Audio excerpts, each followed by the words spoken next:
The Patriots take care of business and beat the Tennessee Titans 36-13. New England upped their winning streak to 6 in a row behind a 300-yard day through the air from their rookie quarterback, Mac Jones. Welcome into Postgame Live, presented by your New England Ford dealers. Michael, Holley, Tommy, Curran, Amina Smith here with you. And I'm going to toot my own horn. Do it. I told you guys to get with the winning team. I told the Patriots you, are the winning team. They beat the Tennessee Titans out there today. A challenging game, a slugfest. However, Holley, your biggest takeaway from this matchup? This game is the Patriots showing you the fullness of their personality, how fully dimensional they can be as a team. At the beginning of the season, looked like they couldn't run the ball, and it was going to be Mac Jones. He was out there throwing against Tampa, throwing 40 times. At one point, he threw 50 times early in the season. Then they turned into a running team, and guys like Kevin Byard and others, he's not the only one, said, he's just hitting check downs. If we can control that, we can control the Patriots. Today, the Patriots struggled to run the ball early in the game, and Mac Jones was able to survey the defense and hit his throws, and not just hit check downs, but go down the field to the tune of 23 completions and 300-plus yards and 2 touchdowns. And Tom Curran, already 12 games in, Mac Jones, he has doubled the passing production that Cam Newton had last year. 8 touchdowns last year for Cam Newton, 16 this year for Mac Jones.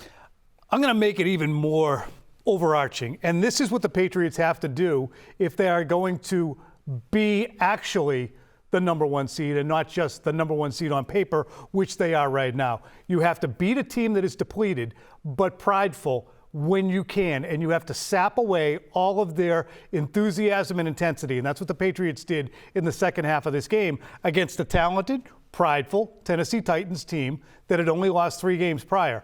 It's 16-13 at the half. You give up a half-court shot, in essence, for the Tennessee Titans to get close. And instead of allowing your shoulders to sag and theirs to go back and their chest to puff, you come out in the second half and you close them out and win the game 36-13. Amina, that's what good teams do. Yeah. Take care of business against a beaten opponent who's in the corner. Instead of letting them out, you put them back in it and you finish them. And let's bring in Matt Cassel right now. And Matt, when you take a look at this game, we talked about it being a measuring stick type of game for this Patriots team. What did you learn about the Patriots out there on the field today?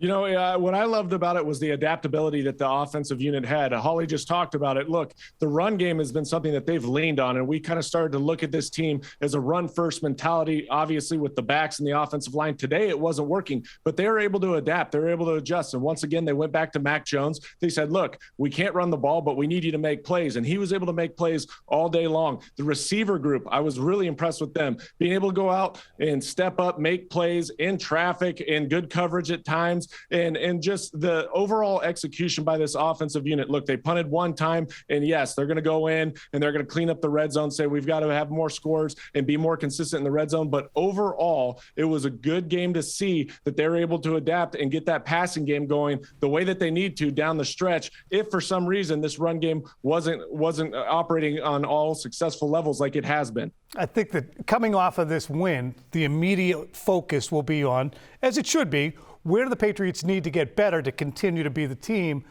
that they're turning themselves into? And it would have to be run defense. They allowed 270 yards on the ground. Ooh. We'll get into this a little bit more as the week goes along and breaking down. Phil Perry will be into it and Ted Johnson on the breakdown.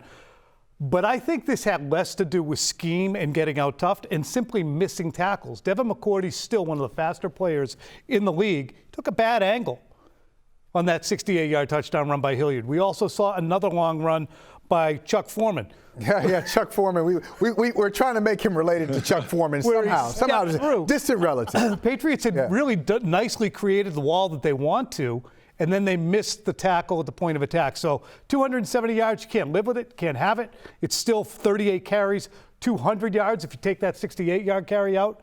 But I don't think that this is something that should cause a crisis for people who are watching this team and say, oh my gosh, they can't stop the run now. Right. Matthew? Right. Mike? No, I was just going to say, and Cassel, I don't know how you feel about it, but I think this was far from a perfect game from the New England Patriots, yet they were in control of the game, even at halftime, when they were up 16-13, and we say at half, we come here and tell you guys, look, the Patriots really should have control of this game. This should be a lot to a little.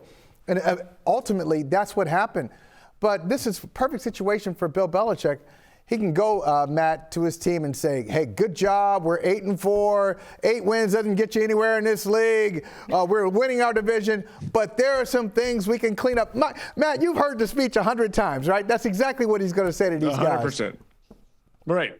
That's exactly what it is. It's going to be a good win. But at the end of the day, look, he's got a lot to work with. Anytime you give up over 200 yards rushing to 2 backs that you haven't heard of before, this offensive line for the Tennessee Titans dominated their defensive line for the New England Patriots. No matter how you look at it, look, it was a 3-4 base defense structure that is meant to to stop the run. They had strong safeties in the box. They weren't tackling well, and they gave up gashes. And so the one thing about it is they had one tackle for loss today in the run game. Other than that, the offensive line for the Tennessee Titans was able to move the pile, and it really wasn't sophisticated runs. Wasn't a lot of powers, wasn't a lot of counters. It was literally downhill, control the line of scrimmage, doubles at the point of attack, and let that running back get into the second part of the defense. And so that's a big issue for the New England Patriots, and it's going to be addressed without a doubt by the coaching staff on the defensive side of the ball and Bill Belichick come tomorrow. And we came into this season worried about that wide receivers group. Kendrick Bourne. I'm so glad you said that. He showed up today. 2 touchdowns for Kendrick Bourne. Holley, what did you like about what you saw from him out there today?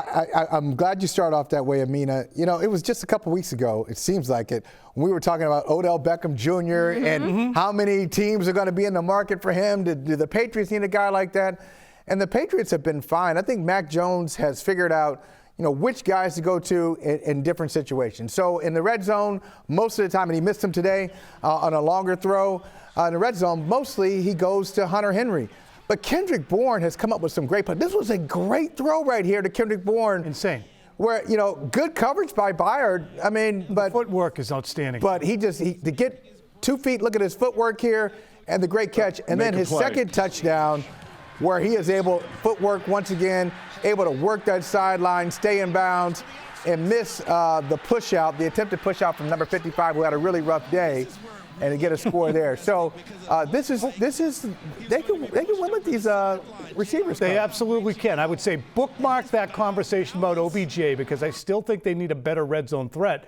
But when we look at this combo of McDaniels, Jones, the complement of receivers, and the tight ends, anybody who's catching passes, throw Bolden in there too. Yeah. That's why they're so tough. I mean, people are like, well, I guess that these are really good receivers. Okay, we heard the same thing about Philip Dorsett.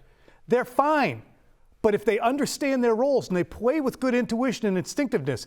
Matt, I'm looking at that play that Bourne scores a touchdown on, and Jacoby Myers is smart enough to turn what could have, should have, would have been a block into a screen and doesn't wipe out the touchdown. These guys just have a concept of what they're trying to accomplish. So I'm not discrediting them. I'm just saying they have such a great understanding of what they're asked to do within the scheme. They are, and they're playing with a ton of confidence. They're playing with swagger. You can see each and every week that confidence is growing, not just among the wide receiver group, but Mac Jones has confidence in the guys. Jacoby Myers, week in and week out, continues to impress me, right? The way he gets open, the way he understands the defense, how he sets his routes up, the different stems that he creates. Kendrick Bourne's another guy, the catch and run. You just see his confidence building. And when you're playing with confidence and catching the ball and able to have the skill set that they have, you don't have to be an extraordinary talent. You can be a solid talent and have a tremendous amount of production like these guys have been doing. And then, like you said, the diversity that they have in this group, right? From the wide receiver position to now the tight ends, and then the screen game that they create with those backs. There's so many different ways in which they can attack a defense that it's hard to stop this group, because you can't focus on one particular group and say, if we just take this away, then this offense has become one-dimensional, because they're not going to become one-dimensional. They're going to be able to set up ways to get these guys open and create great matchups for these guys underneath, like they did with Jacoby Myers today. Mac had a good game, and he had a terrific first half, and he's accurate. He missed Hunter Henry, but he does go through these little spates where he's just wavers from the efficient guy to having just these lapses in the game. There were a couple drives where they broke down a little bit in the red zone. Matt, do you notice that as well? Do you attribute that to anything? It's usually a stretch that spans maybe second quarter, third quarter, and then he gets out of it. But I find it interesting, and I also find it telling that he bounces out of them. But have you noticed anything within the game where he comes down to play like a rookie for a few minutes? Well, I mean, it's the expectation level now that he's created for himself. And so when there is a spot where there's a lull in the game or he has a series like the one play where I don't think he had a great hold on the ball or he mishandled it and he threw it in the ground, then he missed the next throw. And you're sitting there going, well, that's un-Mac-like. And so now that he's raised his level of play and we're sitting there going, everything should be perfect. And when he hits this uncommon lull in the middle of the game or in the third quarter, it's very common for guys to not, be successful on every single drive and be accurate or miss a throw here and there. And so I just think it's part of the game. And sometimes it happens for every quarterback. At the end of the day, though, the efficiency that he plays with, the accuracy that he plays with, and how he puts his team in a successful situation almost on every single drive is a big reason why they've had this run now of winning 6 straight. There's no doubt about that. You know, it's funny when we talk about that Henry play, it's Mac Jones, you're so used to him just making accurate throws. And so when he misses Hunter Henry on what should be just an obvious show for him, Mac Jones can make that throw just, falling out of bed. There it is. That's the completion. So this is what's so rare about it. But this is a good thing. Okay, he misses it, bad throw. But overall, you're talking about a rookie quarterback, and you can probably point to 5 to 7 throws. I'll put it that way. 5 to 7 throws, 12 games into his rookie year, where you say, you can remember them. That wasn't great. Yeah. We can remember the bad ones. So that says a lot about the Patriots offense. And speaking of the Patriots offense, it just occurs to me, we're sitting here talking about, okay, they didn't run the ball that well starting off today. They eventually did over 100 yards again. But initially didn't run the ball well. They passed it. The receivers are good enough to win with. Why don't we just come out? The quarterback has 16 touchdown passes already. Can we just say they're a good offense? Oh, no doubt. They're a really good offense. And I think they're causing us to remix our bubbles. The bubble of, hey, Mac Jones, keep it close to the vest. As Curran says, 10-2 on the wheel. No. I'm not 10-2 on the wheel. Give me a 2-seater. Drop the top. The Corvette. You know what? And tell the police I'm coming by above the speed limit. It's 10-2, but every once in a while it's one hand up at noon and the other one outside drumming on the door. Yeah. But usually you want him at 10-2. I mean, it's the nature of this offense. Stretch it out a little bit. He can wind it out, maybe to 85. I don't want him up around 90. But I think the interesting thing, too, when you look at good Mac, as we talk about, it's this throw. It's I hate to say it, it's management. It's screens and understanding. There was a screen executed to Brandon Bolden in the first half, Amina, where he looked right. And I'm like, on 3rd and 10, too. Yeah, he came off of that screen because it wasn't there. No, that was the design. Right. It was so well sold, Amina. So I'm looking at that, and they're just so complimentary. I really want to go big picture because I feel like last week we visited the fact whether or not the Patriots were good in the AFC. And I remember, Holley, you said that, the Chiefs are better than them. I think you said the Tennessee Titans at the time. I did say the Titans. And then you I picked the Titans today. Yeah, you picked the Titans today. You also just said the Buffalo Bills. So now that we know that this Patriots team has beaten the Titans, where do they stand in the AFC picture? Are they better? Or do they stay the same? Better than the Bills. Better than the Bills, so it's changed.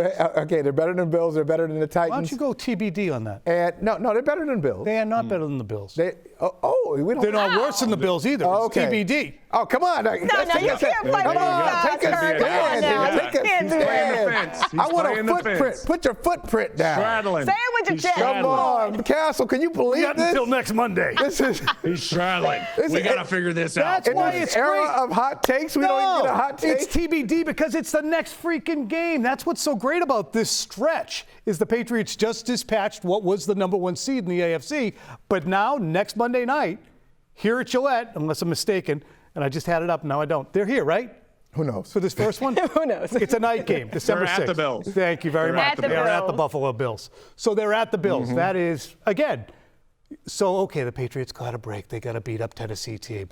It wasn't a real indicator. They're going to have to go to validate this win, if you want to call it that. They went on the road. This is what they do. So go on the road, why win it's games. TBD. I mean, they're playing all your former teams, Matt. Every single one of them. Oh, I know it. So what do you think here with the Bills? Are they, as Amina asked, are the Patriots a better team than the Bills? Yes. We just watched absolutely demolish a team that the Patriots lost to, New Orleans. Are we going to play loud? But the Patriots just beat a team that the Bills lost to, the Titans. Right. Right, exactly. Right, but that I will say this: when you look at the Titans team, this is not the team that we looked at just a few weeks ago with that full strength by any means. Okay, so people aren't going to give the Patriots the credit that they deserve in a hard-fought victory that they got today, and that's the truth of the matter. The Bills, it depends on what Bills team you get. Is it the Bills team that comes out and dominates, and they've got a really good defense, and everything else is working for them? I don't know, because if you look at the Bills at full strength when they're operating on all cylinders, this is going to be one heck of a game, but this is going to be the measurement game that we look at and say, is this team really a contender to go to the Super Bowl? Because early on, the Bills were a favorite. They faltered at times throughout the course of the year, but when the Bills are playing good football, they're one of the best teams in football. So this is going to be the measuring stick for what we look at over these next few weeks.